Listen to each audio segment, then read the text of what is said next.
İmam Hüseyin əleyhissalamın İraqa tərəf gedəndə qardaşı Məhəmməd Hənəfiyyəyə yazdığı və vəsiyyətnaməsini ehtiva edən məktubu. Mərhəmətli və rəhimli Allahın adıyla. Bu, Hüseyin İbn Əli İbn Əbu Talibin öz qardaşı İbn Hənəfiyyə olaraq tanınan Məhəmmədə olan vəsiyyətnaməsidir. Şübhəsiz ki, Hüseyin Allahdan başqa ilah olmadığına, Məhəmməd Salavatullahın onun qulu və rəsulu olduğuna, onun Allah tərəfindən haqq peyğəmbər olaraq göndərildiyinə, cənnət və cəhənnəmin haqq olduğuna şəhadət verir.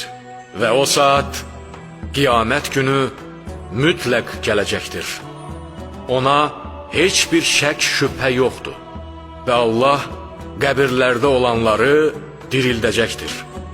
Mən həddi aşmaq, məqam, fəsad və zülm üçün Mədinədən çıxmadım. Mənim qiyamım babamın ümmətini islah etmək, yaxşılığı əmr etmək və günahdan çəkindirmək üçündür. Elə isə kim mənim sözümün haqq olduğunu qəbul edirsə, bilsin ki, Allah haqqı nahaqdan daha yaxşı ayırır. Kim məni inkar edərsə, Allah mənimlə bu qövm arasında haqq və ədalətlə hökm verənə qədər səbr edəcəyəm. O, hökm verənlərin ən yaxşısıdır. Ey qardaşım, bu mənim sənə olan vəsiyyətimdir.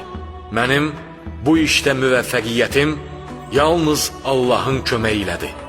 Mən yalnız ona təvəkkül etdim və məhz onun huzuruna dönəcəm.